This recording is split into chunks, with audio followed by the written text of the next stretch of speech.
want to say this up front, before you decide what kind of man I am.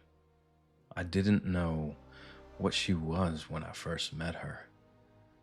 If I had if I had seen the teeth or the way her face splits when she feeds or the truth beneath the song, I don't think any version of this story would exist.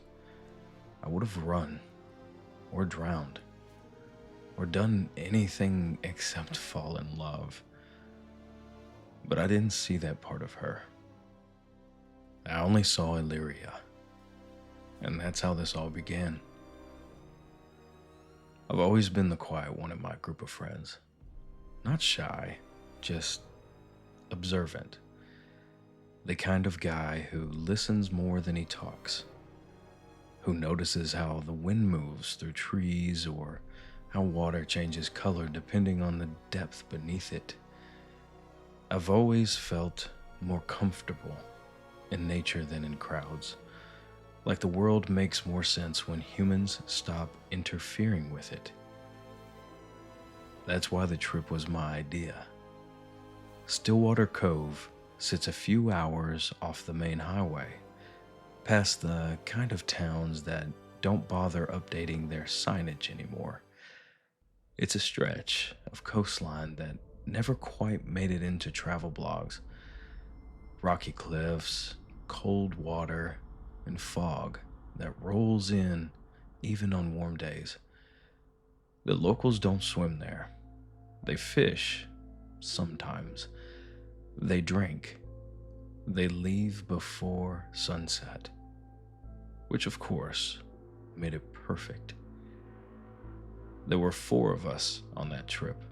Me, Aaron, Lucas, and Ben. We weren't thrill seekers. We just liked exploring places that felt untouched. Tide pools, shipwreck rumors, caves. We brought metal detectors, diving masks, flashlights, rope. The plan was simple. Spend the day searching the shallows and cliff faces for anything interesting. Camp overnight and head back in the next morning. Nothing about it felt dangerous. The ocean was calm that day.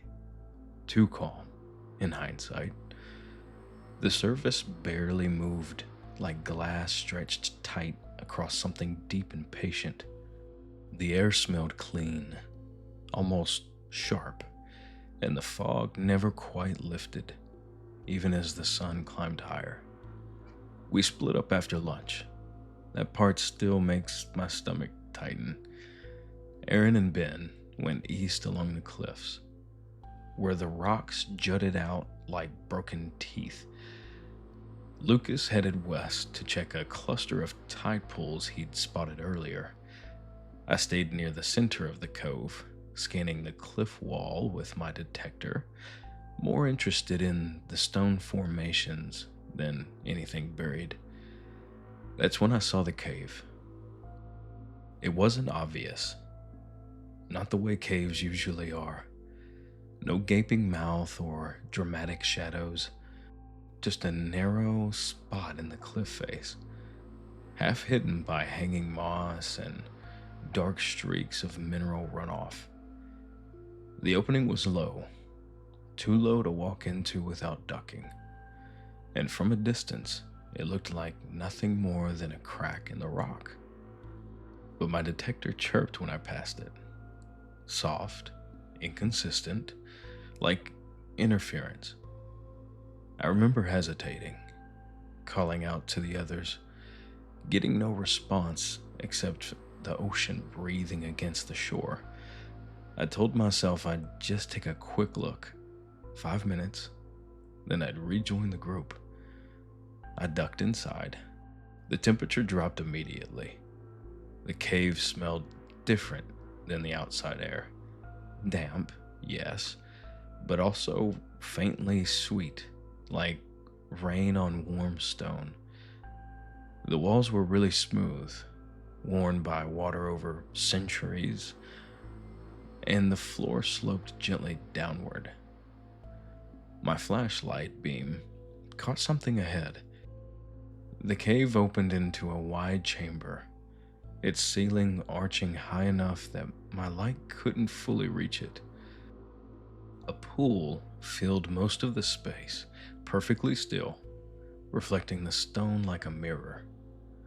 The water was so clear, I could see smooth rocks at the bottom, pale and undisturbed. And standing at the edge of it, she was right there. I didn't hear her enter. I didn't hear anything at all. She stood barefoot on the stone, facing the water, her reflection almost touching her toes. Long dark hair fell down her back in loose waves, damp at the ends. Her skin caught the light strangely, not pale, not tan, but something in between, like moonlight, softened by a mist. She wore no shoes, no coat, just a simple, pale dress that clung slightly as if she'd recently been in the water. I froze. Every instinct I had told me that this was wrong, that no one should be here, that I should just turn around, apologize, and leave. Instead, I spoke. "I'm sorry. I didn't think anyone else was down here." She turned slowly. Her face was beautiful. I don't mean that in a poetic sense. I mean it literally stopped my breath. Her eyes were a deep green, not bright, but calm, ancient almost. She didn't smile, but her expression wasn't hostile either, just curious. "You came alone?"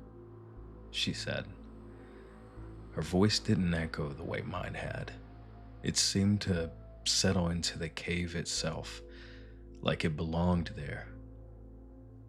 "My friends are nearby," I lied. "I just, wandered off." She studied me for a long moment, head tilted slightly, like she was listening for something beneath my words. "They always wander off," she said quietly. Something about that should have scared me, but it didn't. I stepped closer to the pool, careful not to startle her. The air felt heavier the nearer I got, like the cave was holding its breath. "I'm Leo," I said. "I didn't know this cave existed." She glanced at the water, then back at me. "It isn't meant to be found." "Then why am I here?" That was when she smiled. Just a little. "Because you were quiet enough to hear it?" I didn't understand what she meant, but the words settled into me like they belonged there, like I'd been waiting to hear them my whole life. We talked. I don't remember how long. Time didn't work right in that cave. We spoke about the ocean, about the way the tide pulls and releases, about how humans rush through places without ever really seeing them. She asked about my life, and I asked about hers. She never said where she came from. When I asked her name, she hesitated. "Illyria," she finally said. It sounded old, fragile, dangerous. I didn't notice the water behind her ripple without wind. I didn't notice the faint shapes moving just beneath the surface. I didn't notice that the cave had gone completely silent. No dripping, no distant surf, nothing but her voice and my own breathing.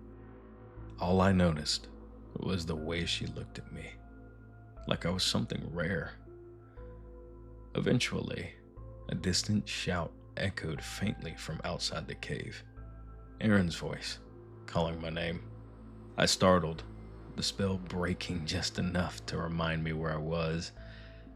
"I should go," I said. They'll be worried. Illyria's expression shifted.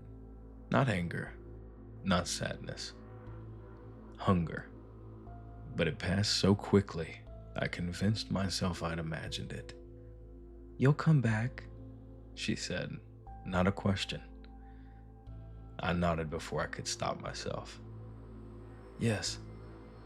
She stepped back towards the pool, the water lapping gently at her feet. When you return, she said softly, come alone. I left the cave with my heart pounding and my mind burning with questions I didn't want answered yet. My friends found me minutes later, annoyed but relieved.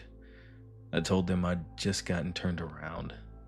That night, as we sat around the fire and the fog crept in thick and low, I found myself staring out at that dark water, listening, and somewhere beneath the waves, I swear I heard her voice calling my name.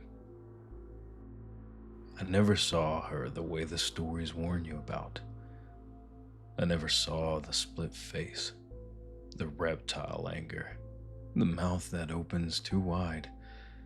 I only saw the way the cave light softened her features, the way her voice seemed to lean into my thoughts like it had been waiting there for years, and for reasons I still can't fully understand, nor explain. Reasons I'm about to try to explain. She didn't kill me. Not the first day, not the second. The cave became a place I visited like a ritual. At first, I tried to tell myself it was just curiosity, like anyone would have if they stumbled into the kind of secret you're not supposed to find. But curiosity doesn't keep you awake at night, smiling into your pillow like you've got a message from someone you shouldn't be texting. Curiosity doesn't make you look at the ocean like it is looking back. I didn't tell my friends. Not because I didn't trust them, but because the cave felt delicate. Like a bubble. Like a little pocket of the world that would pop if I brought too many human eyes onto it. The first time I went back alone, the tide was lower.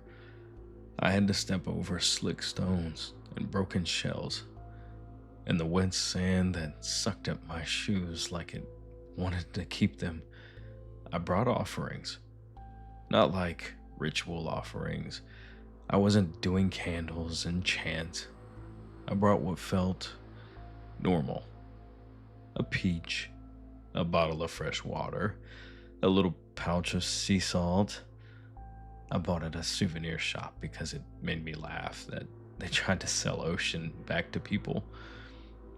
When I reached the curve where the cave widened, she surfaced quietly.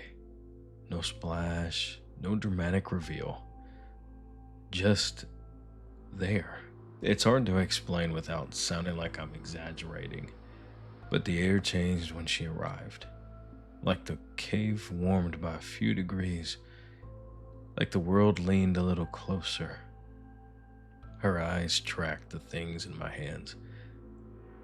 What are those? She asked, in that voice that always sounded like it was just barely holding back a smile. Gifts, I said, immediately regretting the word because it sounded like I was trying too hard. She watched the peach. That is a fruit. I know. And you brought it to me? Yes. She drifted closer, slow as a thought. Her fingers touched the peach like it might bite her.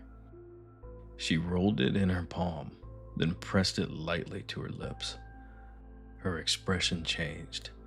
Not disgust, not delight, interest. I taste sun, she said softly. You can eat it, I offered. I can taste it. She corrected, like that was the point. Then she set it down on a flat rock, as if it was a rare object, something to be studied later. The bottle of water made her laugh. You bring ocean water to the ocean? She teased. It's it's not ocean water. She swam a slow circle around me, and I tried not to turn my head like a dog following a treat. You are unusual. I'd gotten that before in my life, but never from someone who looked like she belonged in a legend. Unusual how? I asked.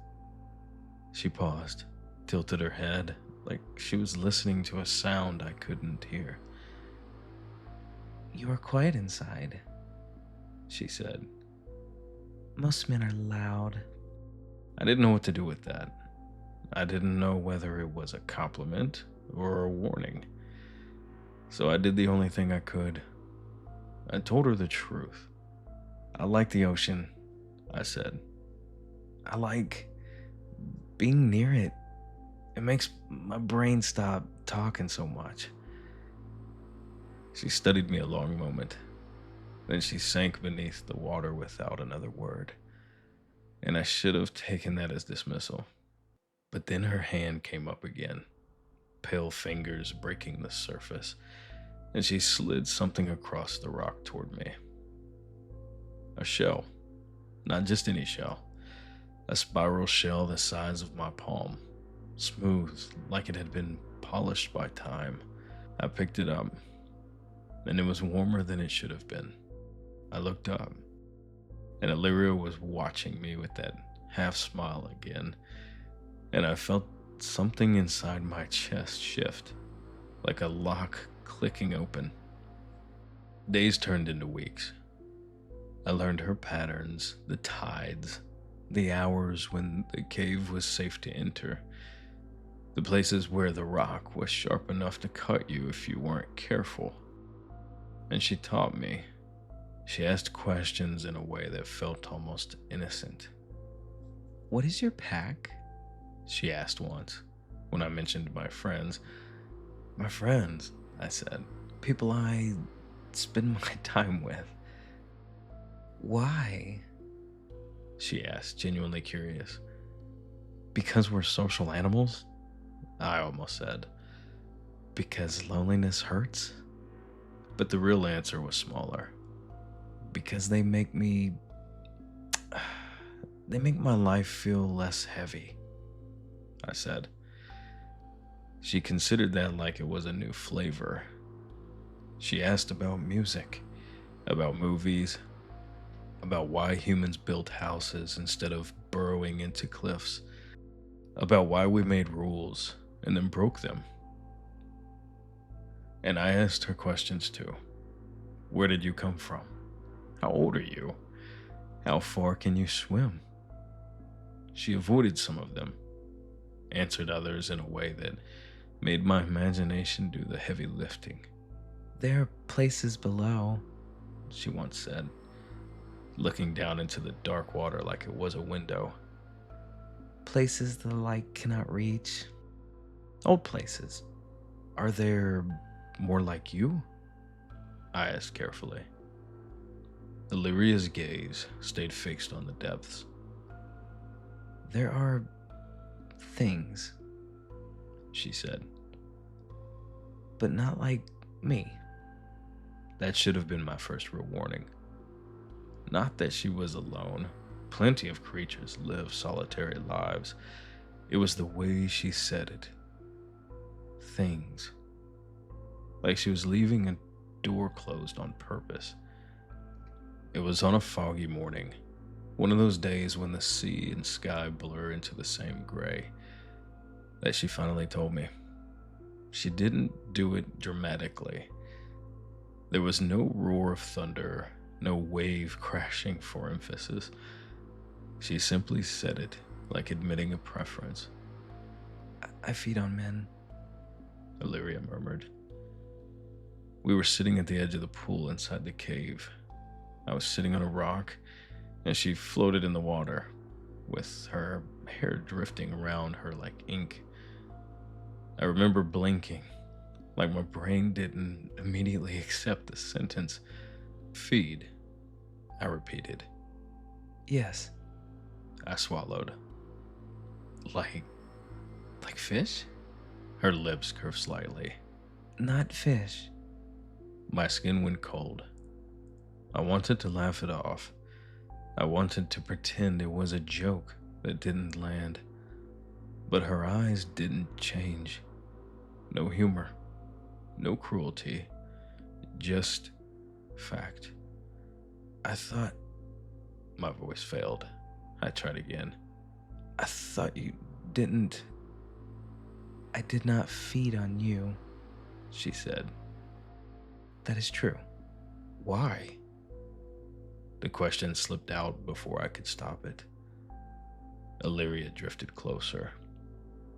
Her fingertips rested on the rock near my knee. So gentle it was almost affectionate. Because you came without hunger. Most men come with hunger. I didn't like the way she used the same word. Hunger? I tried to picture men wandering into this cave, lured by a voice, by beauty, by whatever the sea promises people when they're lonely. And when you feed, I asked, forcing myself to say it. What happens? Illyria's eyes flickered, just a slight shift, like a cat's pupils responding to movement. They do not leave, She said simply. My mouth went dry. I should have ran then. I should have stood up, backed away, and scrambled out of that cave and never returned. But I didn't. Because the truth is, I was already in too deep. Not physically, emotionally. And the worst part, she wasn't lying to me. Not that I could tell.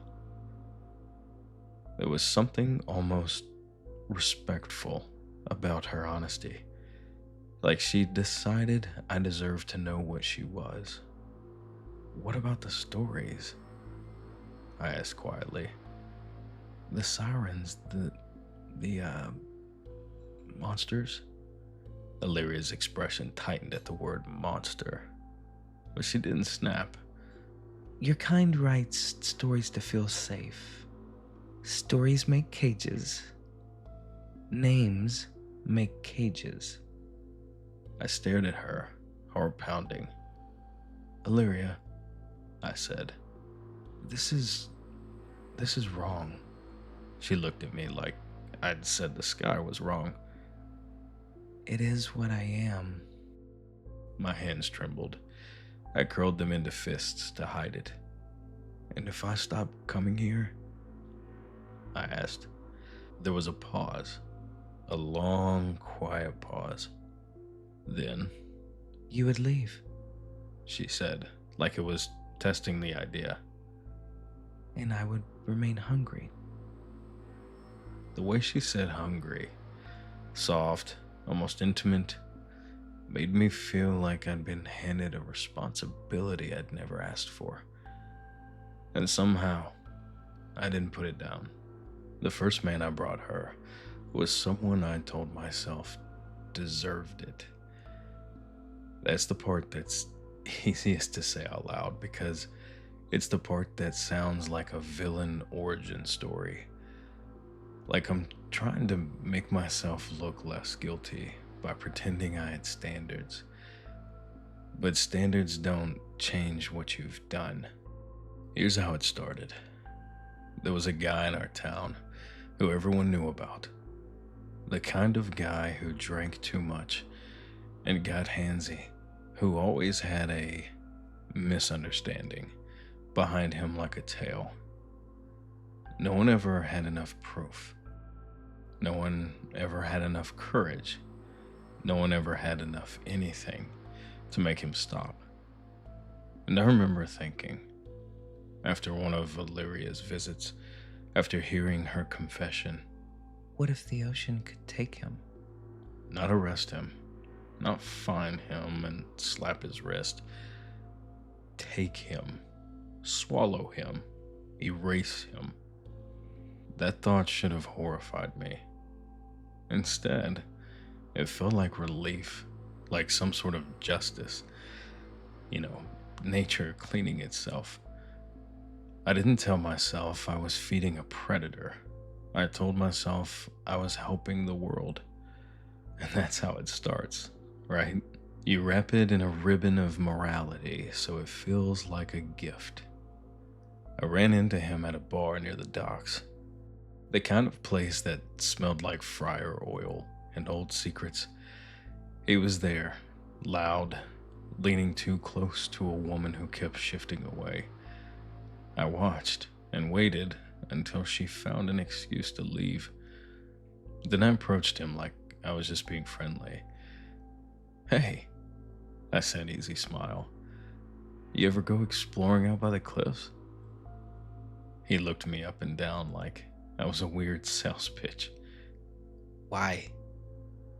"There's this spot," I said, lowering my voice. "A hidden cove. You can see the water through these rock arches, man. It's real private." His eyes sharpened. And that was all it took. Because men like him think privacy is permission. So he followed me. Not immediately. He kind of played it cool, pretending he was doing me a favor, but he came. We walked along the shore where the fog made everything feel unreal. The sand was cold and damp. The gulls sounded distant and wrong. He talked the whole way, bragging, making jokes that weren't jokes, saying things that made my stomach twist.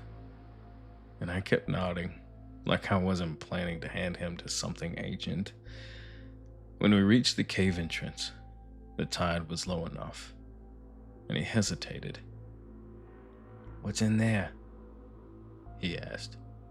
"Trust me," I said, and my voice didn't even shake. That's the part that haunts me.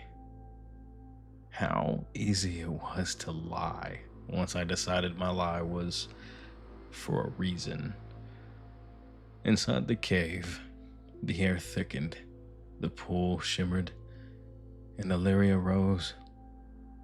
Even now, I can't fully describe how she looked in that moment. Not because I'm trying to romanticize her, but because she didn't look like a creature doing something cruel. She looked like a miracle. The man's breathing changed immediately. He went still, like his body recognized a command before his brain understood it. "What the?" he whispered. Illyria smiled, and he stepped forward. I didn't push him. I didn't have to. He moved like he was sleepwalking. Illyria's voice filled the cave, soft and melodic. The kind of sound that makes you stop thinking and start wanting. The man reached the edge of the pool. As I stood behind him, heart pounding, sweat cold on my back, he turned his head slightly, like he remembered I existed. "Dude," he said, voice thick. "What is this?" I didn't answer. I couldn't. Illyria reached for him, and the moment her fingers touched his wrist, his face changed. Not into terror, into bliss, like he'd been chosen. So he stepped into the water. The pool swallowed him up to his waist, and then his chest. Illyria drew him closer, her hands sliding over his shoulders like a lover's embrace. He leaned forward, and then the water churned. A sudden, violent movement, like a rope snapping under tension. The man's eyes widened, his mouth opened, but sound cut off. Bubbles erupted. The surface rippled hard enough to splash the rock. I stumbled back, breath trapped in my throat. Illyria's head had dipped beneath the water, and the man disappeared. No screams, No thrashing arms, just gone. The cave went quiet, except for my own breathing. Seconds later, Illyria surfaced again, hair slicked back, face looking serene. She looked at me like nothing had happened, like she'd simply eaten a peach. I stared, shaking. You. I whispered. You. Illyria drifted closer. Her lips were tinted darker now, but I told myself it was the cave light. You brought me food, she said softly. My stomach had lurched. I should have vomited. Honestly, I should have fainted. But do you know what I did? I nodded. I nodded like I'd done something good, and Illyria smiled like I'd given her a gift. After that, it got easier. That's what I need you to understand. It didn't get better, it got easier. Because the first time is the hardest time. The first time your brain fights you, your body tries to warn you, and your soul screams, and you try to ignore it. After that, you learn how to quiet the screaming. I told myself, only bad men, only men who hurt people, only men that the world would be better without. And for a while, I stuck with that. I found them in bars, on corners, in stories people whispered about. Men who bragged about the worst things they'd done like it made them powerful, like it was a sign of respect. I'd befriend them, and then I would lead them, and watch them vanish. And every time I'd return to Illyria, she'd touch my face with those cool fingers and say, You understand me. And that sentence was a drug to me, because I wanted to be understood. I wanted to be special. The only human that she didn't hate. The only one that she wouldn't eat. I felt like I was the one that she chose. Love can be a lighthouse, yeah? But it can also be a siren song. It can make you walk into the water smiling, even when the only thing that's there to welcome you is dread. It wasn't just the feeding. There were moments, quiet, almost tender moments, that made it worse. Illyria would listen when I spoke about my childhood, about my dad's silence, about how I always felt like I was watching life through glass. She would tilt her head and memorize my words like they mattered. And sometimes she'd bring me things from the sea. A coin that was so old that the markings were almost gone. A piece of jewelry that looked like it belonged to someone important, maybe a long time ago. And once she brought me a ring that was really special. I held it up, turning it into the cave light. Where did you get this? Illyria's eyes flickered. From below, She said. From a shipwreck? She didn't answer. I should have pushed harder, but instead I slid the ring into my pocket like it was a romantic treasure. Because I didn't want to think about how she got it. I didn't want to think about hands, about bodies, or the fact that the ocean doesn't produce jewelry. People do. And then one night, she said something that cracked the bubble. We were talking, if you can call it talking, about the world beyond the cave. I was telling her about a local legend my friend, Mateo, used to joke about. Some monster council thing that he heard about online, like a creepy role-play story. And the idea made me laugh then. It didn't make me laugh in the cave, though, because Illyria went very still. What did you say? She asked. Just stupid internet stuff, I said quickly. Some group, like I don't know, A monster council? They called it the Covenant. The word left my mouth, and Illyria's expression changed. It was as if a shadow passed over her face. You should not speak that name here, she whispered. A chill ran through me. Why? Illyria's gaze snapped to the cave mouth, like she had expected someone to be standing there listening. They listen, she said. Who?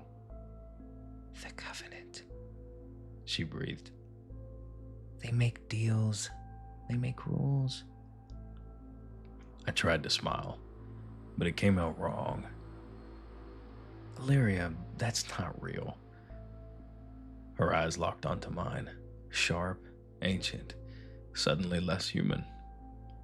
Your kind thinks the world ends where your sight ends, she said quietly. You are wrong. My throat tightened. What are they? I asked. Illyria hesitated, like every word tasted dangerous. A gathering, she said at last. A law, a hunger wearing a crown. I didn't fully understand. But I understood one thing clearly. She was afraid of them. And if a creature like her, something that fed on men like it was nothing, was afraid, then the Covenant wasn't a joke. It wasn't some roleplay story. It was something real. Maybe even something watching. I leaned forward, trying to keep my voice calm. Did you work with them? Illyria didn't answer immediately. Then, softer than a wave sliding over sand, she said, Once. My stomach dropped. What did you do? Illyria's eyes shifted away. Things I do not speak of, she said. I felt a thin line of panic under my ribs. Illyria, I said, voice low. Is that why you... No, she interrupted, and her voice snapped like a whip. Then she softened again, like she regretted it. No, I feed as I always have. But you said they make the rules. They do. And you broke one? Illyria's jaw tightened. The air in the cave felt heavier. I am not theirs, she said. That was the end of the conversation. But once you know there's a bigger shadow, you start seeing it everywhere. After that night, I started noticing things I hadn't noticed before. A shape out at sea that wasn't a boat. A ripple that moved against the current. A bird that circled too long above the cave mouth, like it was waiting for something to rise. And sometimes when I left the cave, I'd catch the faintest sound behind me. Not Illyria singing, something else. Like a whisper being dragged through wet gravel. I told myself it was my imagination, that it was fear, or a side effect of guilt. I just kept telling myself I was fine. And still, I began to hurry when I walked to the shore. The turning point, the moment my neat little moral ribbon started unraveling, was a man named Darren.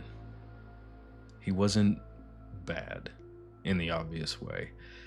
He wasn't a known predator. He wasn't a violent drunk. He wasn't a criminal everyone whispered about.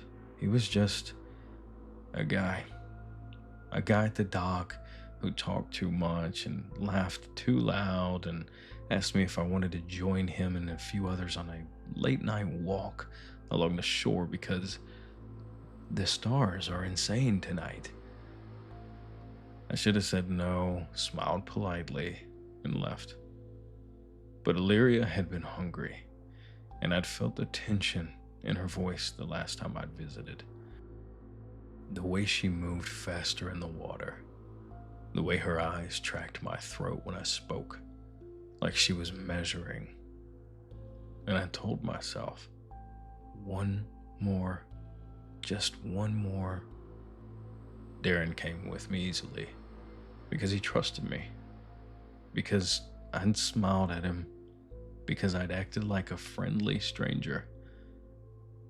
You know, humans are built to believe in other humans. That's the cruelest part of all of this. How normal it can look, and how easy it can be to persuade someone to do something that they're unaware of. When we walked toward the cave, Darren chatted about his job, about how he was saving up to move, about how he had always wanted to see the ocean at night when it was quiet. And he was so happy, excited even, and my hands started to shake. And that's when he noticed. You good? He asked. You look pale. Yeah, I lied. Just didn't sleep much. He reached the cave, and he peered in. Whoa, this is sick. I stood behind him with my heart hammering so hard it made my vision pulse. And for the first time, my mouth refused to cooperate. Because suddenly, I couldn't do it. Not with him, or someone who hadn't earned my twisted version of justice. Not someone whose biggest crime was being friendly. Leo, Darren said, turning to look at me. And hearing my own name from his mouth, so normal, so trusting, felt like being stabbed. I started. The water behind him rippled. Illyria rose, beautiful and calm, and Darren's face changed the way they always did. That slack-jawed wonder, and that eager step forward, and something inside me snapped. Wait, I blurted, grabbing Darren's arm. He jolted like he'd forgotten I existed. dude, He murmured, eyes glassy. let go. I just... No, I said, voice breaking. We're leaving. Illyria's smile didn't fade, but her eyes sharpened. Leo, She said softly, too softly. why do you pull my food away? Food. Out of all words to choose. Darren blinked, confused, looking between us like he didn't understand the language but felt the danger. I tightened my grip and dragged him back a step. Illyria's expression shifted, subtle at first. The softness draining, air tightening, and the water trembling. Leo, She said again, and her voice lost its melody. do not deny me. I can't, I whispered. Not like this. Illyria's eyes flared, and for the first time, I saw something behind that beauty. Not the full reptilian horror. No, not yet. But a crack. A glimpse of something predatory pressed up beneath her skin, like I was a second face trying to get out. Darren's mouth opened. What the? Run, I hissed at him. He hesitated for half a second. Then Illyria moved. So fast that the water sounded like it tore. And Darren ran. I ran too. We stumbled out of the cave into the fog, slipping on stones, breath ripping out of us. Behind us, I heard the water explode against rock. I heard a sound like a scream swallowed halfway, and I didn't look back, because some part of me knew, if I looked back, she would be the last thing I ever saw. We didn't stop running until we hit the open beach. Darren doubled over, hands on his knees, gasping. What the hell is that? I stared at him, chest heaving, salt air burning my throat. And all I could think was, I almost gave him away like a snack. "I'm sorry," I whispered. Darren's eyes were wild. Sorry. Dude, what is going on? I couldn't tell him the truth. Not then, so I lied again. A sinkhole. I said, voice shaking. The cave, it's unstable. I heard something move. I panicked. Darren stared at me like he didn't believe a word. But fear makes people accept almost anything if it helps their brain file the experience into a safe category. Yeah, He said slowly. Yeah, okay, sure. He backed away from me like he wasn't sure if I was a part of the danger. Then he turned and just ran toward the lights of town while I watched him go. And for the first time since meeting Illyria, I felt truly, genuinely sick. Because my love hadn't made me better. It had made me a doorway. That night I didn't sleep. I sat on my bed with the spiral shell she'd given me and listened to the ocean through my window like it was breathing outside my house. Every time I closed my eyes, I saw Darren's face, trusting, excited. And I saw Illyria's eyes when I pulled him away. Not heartbreak, not sadness, no possession. It was like I'd stolen something from her. Like I'd broken a promise I don't remember making. At some point, close to dawn, my phone buzzed. A message from Mateo. "Bro, you alive? You vanished again yesterday, LOL." I stared at the screen, then I typed. "Yeah, just needed a walk. You ever hear of something called the Covenant?" 3 dots appeared, disappeared, and appeared again. Then 3 question marks. Like the vampire thing? Why? My fingers went numb. Vampire thing. So the name existed in people's mouths. Even as a joke, a story. So I didn't reply. Because outside my window, the ocean sounded like it was laughing. And the next day, when I went back to the cave, because yes, I still went back, because that's how addiction works, I found something waiting for me on that rock. A gift. Maybe even a warning. It was a small object that glinted in the dim light. A man's watch. The glass was cracked, the leather strap was wet and torn. Illyria surfaced slowly, eyes fixed on me. Her voice was sweet again. Why did you run, Leo? She asked. My throat tightened. I couldn't, I whispered. Not anymore. Illyria drifted closer. You brought me many, she said. You were good. Good? I stared at the watch. I imagined the wrist it used to hang on. I imagined the man checking it, thinking he was just out for a walk, thinking time mattered. "I'm done," I said, forcing the words out. "I can't feed you anymore." Illyria's smile didn't vanish. It sharpened. You promised. She said softly. I didn't. Her eyes narrowed. You did.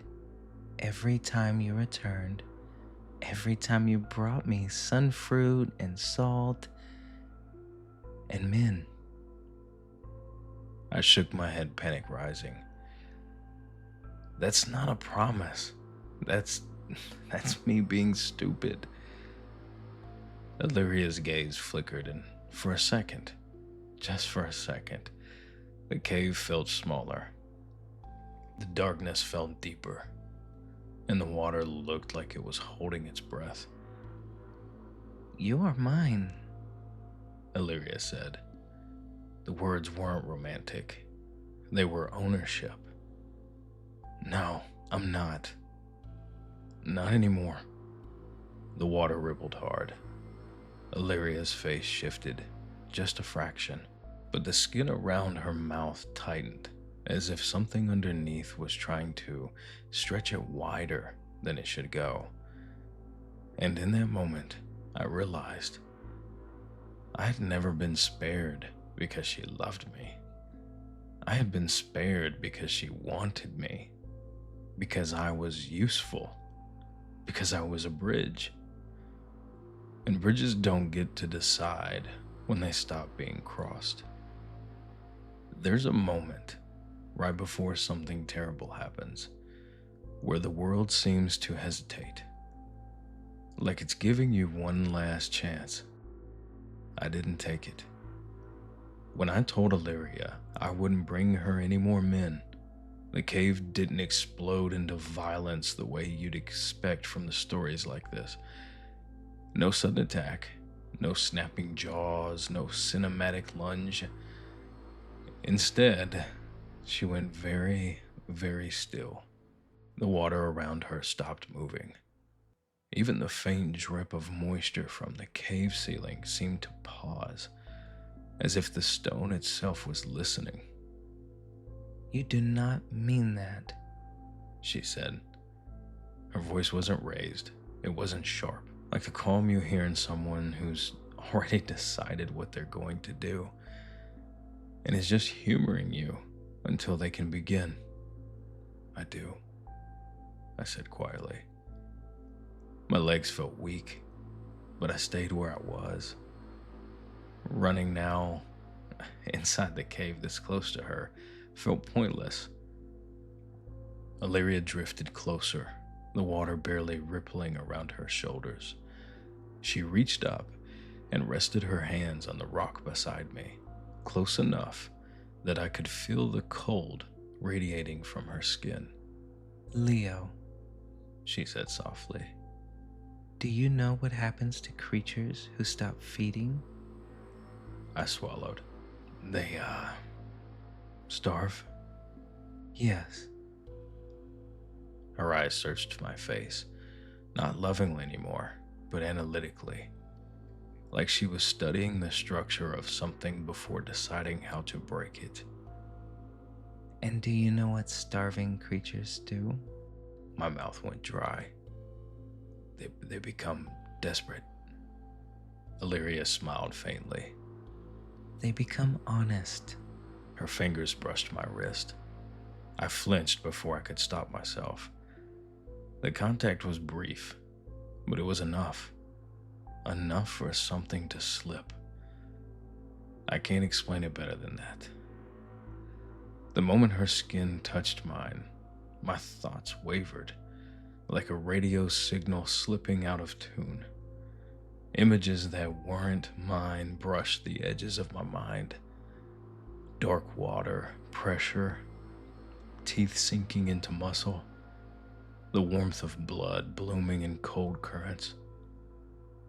I yanked my hand back, heart slamming. Don't, I whispered. Illyria's eyes widened slightly, then narrowed. You fear me now?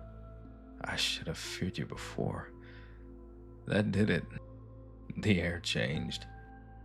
The water beneath her surged upward, sloshing against the cave walls. Illyria rose higher than I'd ever seen her, her body lifting unnaturally, like gravity had loosened its grip. You came to me freely, she said, her voice beginning to distort, but not grow louder, just deeper, layered with something that vibrated through my bones. You fed me. You listened. You learned.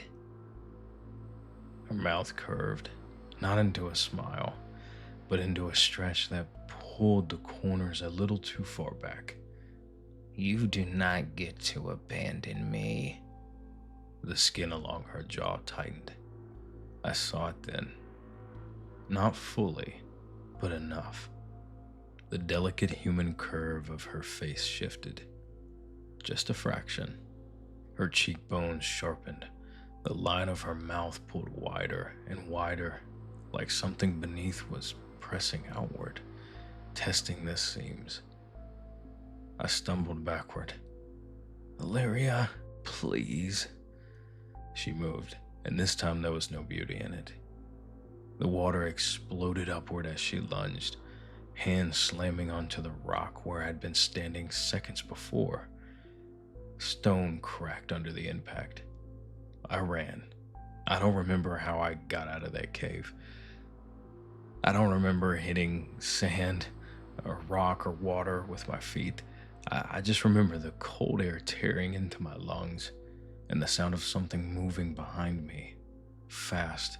I didn't hear singing. I heard breathing, a low rasping sound that didn't belong in a human throat.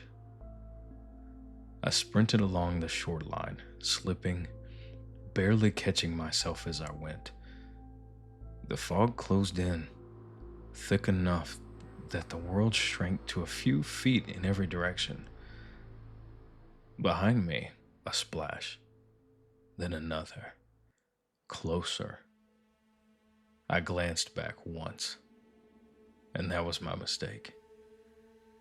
Illyria was halfway out of the water, hauling herself forward with arms that were no longer entirely arms. The skin along them shimmered strangely, catching the dim light in patterns that reminded me of scales. And her face, oh my God, her face wasn't her face anymore. Her jaw had unhinged slightly, stretching wider than any human mouth ever should. The rows of teeth, thin, sharp, layered like broken glass, glinted in the fog light. Her eyes burned bright, furious, ancient. The beauty was still there. That's the worst part. The beauty didn't vanish. It became a mask stretched over something predatory. "Leo!" She screamed my name like it hurt her. I turned and ran harder. The beach blurred beneath me. My heart felt like it was going to tear free of my ribs. I didn't know where I was going. I just knew I couldn't stop. The sound behind me shifted, no longer splashing, but dragging, like claws on wet stone. And then silence. It was so abrupt. I skidded to a stop, chest heaving with my ears ringing. The ocean behind me was calm again. Too calm. And I stood there for several seconds, waiting for pain, for hands on my shoulders, for teeth in my throat. But nothing happened. Slowly, I turned. The water lapped gently at the shore. No Illyria, no movement, just fog and waves and the sound of my own heartbeat. I collapsed to my knees and threw up. I didn't go home. I didn't trust the ocean not to follow me. Instead, I drove. No destination, just away. And I spent the night in my car at a gas station 2 towns inland. Headlights off, watching the dark like it might blink. And every time I closed my eyes, I saw her face splitting open. Morning came slowly. When the sun finally rose, I felt hollow instead of relieved, because sunlight doesn't undo what you've seen. I stopped going near the coast after that. I stopped answering my friends' messages. I quit my job. I just drifted.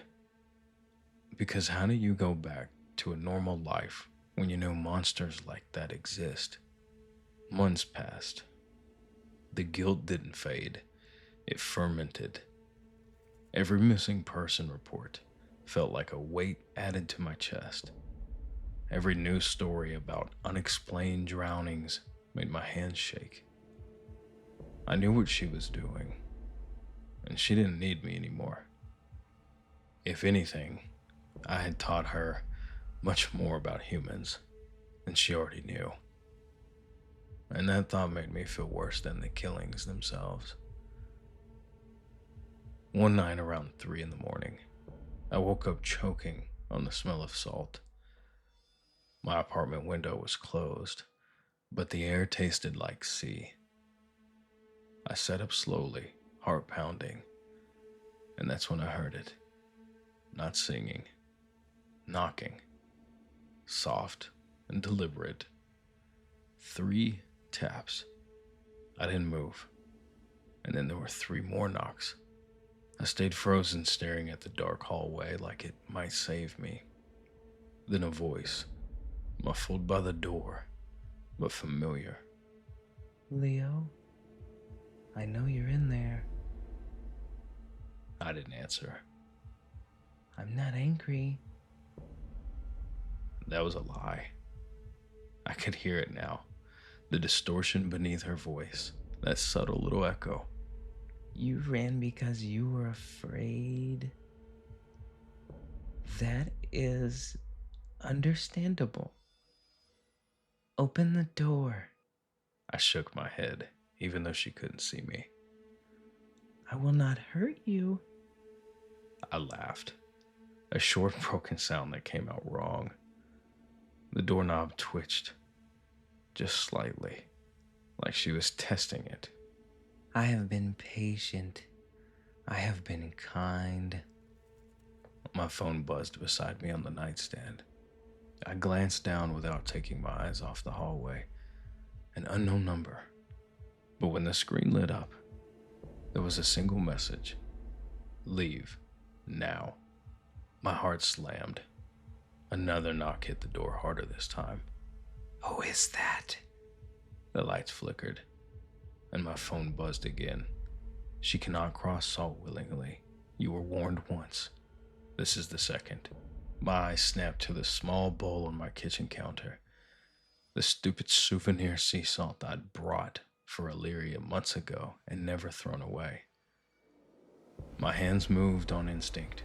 I grabbed it and ran for the door, heart pounding so hard I thought I might pass out. Illyria's shadow stretched beneath the door frame.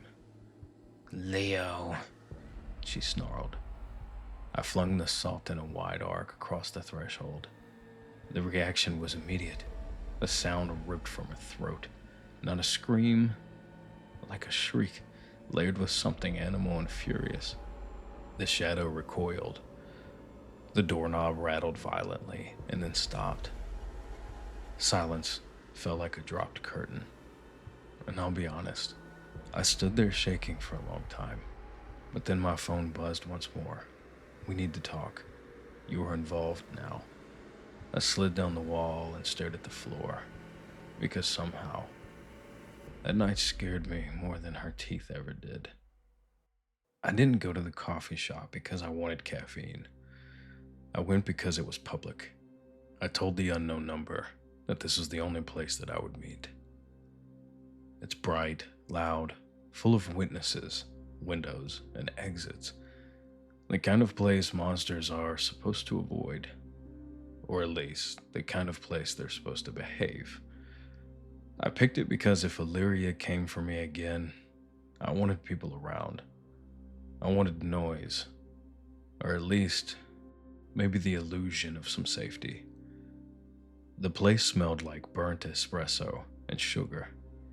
It was early afternoon, that weird hour where the lunch rush has faded but the night crowd hasn't arrived yet. A few students hunched over laptops, a tired-looking barista with headphones in one ear, and a man at the counter arguing politely about oat milk. I chose a table near the window and sat with my back to the wall. An old habit, new paranoia. My phone buzzed. Sit still, I'm already here. I didn't look up. I just waited. The chair across from me scraped softly against the floor, and someone sat down. You're Leo, a voice said. Not threatening, not dramatic, just neutral. I raised my eyes. He looked like a man in his late 30s. Dark hair, clean cut, average height and average build, wearing a plain gray coat that looked too warm for the season. His hands were folded neatly on the table. If you passed him on the street, you wouldn't look twice. And that's how I knew. Normal people don't feel like that. You don't blink much, I said before I could stop myself. He smiled faintly. Occupational hazard. I swallowed. Who are you? You can call me Mr. Hale, he said. It isn't my name, but it will do. What are you? That made his smile widen, just a fraction too slow. Careful, he said. That question gets complicated fast. I leaned back, heart pounding. You texted me. You knew about Illyria. Yeah. You said she can't cross salt. That's correct. And you said I was warned? Mr. Hale tilted his head, studying me the way Illyria used to, but without the hunger. Twice, he said. You were warned twice. The first time, you didn't notice. My mouth went dry. When? When she didn't eat you. The words landed heavy. You think that was a warning? I asked. I know it was, he replied calmly. Siren kind don't spare out of mercy. They spare out of utility. You were marked the moment she let you leave. My hands clenched under the table. Then why didn't you stop me? Mr. Hale glanced around the cafe. The barista laughed at something on her phone. A spoon clinked against ceramic. We don't intervene unless laws are broken, he said. Feeding is unfortunate, but permitted. I stared at him. Permitted? Yeah. You're telling me there's a rule book somewhere that says it's okay for her to murder people? Consume, he corrected gently. And yes. I felt sick. Now, what do you want from me? Mr. Hale leaned forward slightly. She broke covenant law. That word again. Covenant. What law? I asked. Non-entanglement and theft. My pulse spiked. Theft of what? He studied my face carefully, like he was deciding how much truth I could handle. Something old, something powerful, something that does not belong to her species. I thought of the ring, the way she'd avoided answering questions about where things came from. You're hunting her, I said. Yes. Not because she killed men. No. But because she crossed the wrong people. Mr. Hale smiled thinly. You could say that. I leaned back, rubbing my face. And where do I fit into this? You? You are an accessory, a witness, and unfortunately, leverage. My stomach dropped. Leverage for who? For her. Well, and for us. I stared at him. You're gonna use me to bait her? That's one way to phrase it. I'm not doing that. She almost killed me. Mr. Hale nodded. Yes, that tends to happen when assets stop being useful. I shot him a glare. I'm not an asset. Well, you were, he corrected. Now you're a liability. The word stung more than it should have. I laughed, sharp and humorless. So what?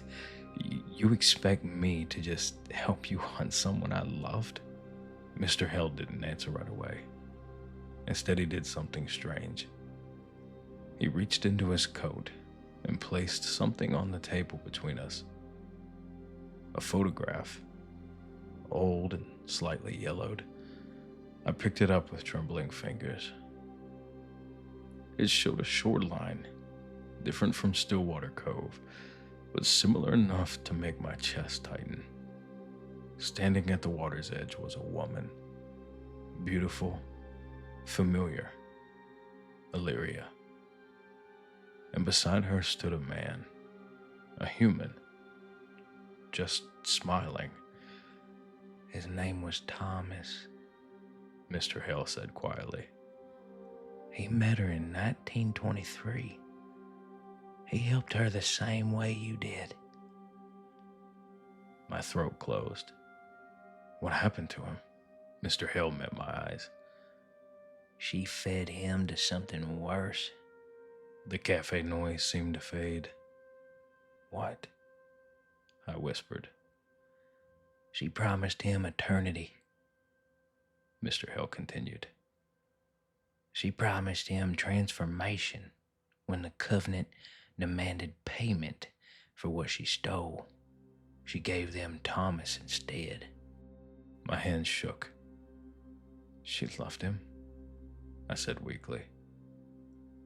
Mr. Hale's voice was gentle, but merciless. She loved what he provided. I looked at the photo again, at the man's smile, at the way Illyria leaned just slightly toward him. And I suddenly saw it. Not romance, not affection, but positioning. Ownership, something I knew all too well about. She told me they were afraid of her.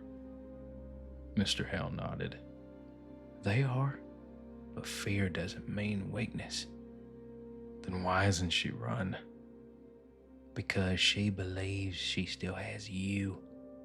The realization hit me like ice water. She's coming back, I whispered. Yes. When? Mr. Hale glanced at his watch. The glass was cracked. Soon. I froze. That watch. That was Darren's. Mr. Hale looked mildly impressed. You're observant. You knew about him. Yes. You let him almost die. Mr. Hale's expression didn't change. We observe patterns. Intervening too early teaches the wrong lessons.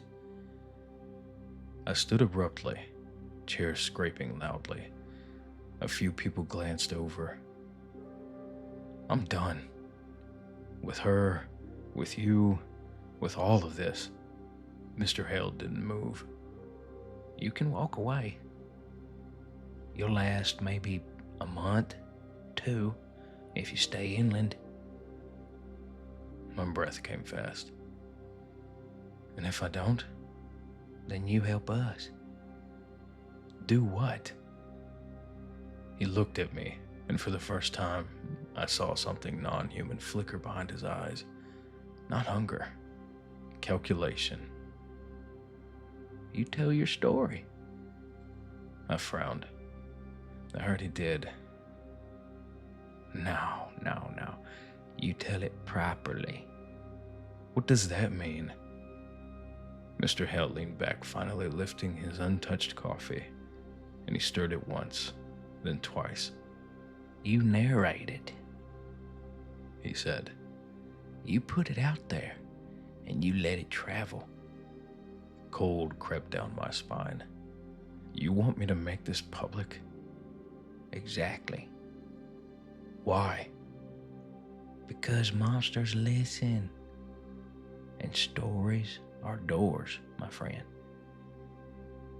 I stared at him. You want to draw her out? Precisely. And the covenant? They'll hear it too. My voice dropped. That sounds like starting a war. Mr. Hale smiled, this time without warmth. It's already started. You just lived the opening chapter, boy. I sank back into my chair. Outside the cafe window, a dark cloud passed over the sun, dimming the room for just a second. I thought of Illyria's voice, of the way she said my name, of the watch wrapped in seaweed. If I do this, what happens to me? Mr. Hale met my gaze. You survive. Or you become a cautionary tale. You really know how to sell this. He stood, smoothing his coat. I'll be in touch. As he turned to leave, I called out, Mr. Hale. He paused. What happens to her? He considered the question, then said very quietly, That depends on whether she remembers she was once hunted or believes she's untouchable. He walked away. The chair across from me sat empty. The coffee in front of me had gone cold. And somewhere far away, beneath water older than memory, I knew Illyria was listening.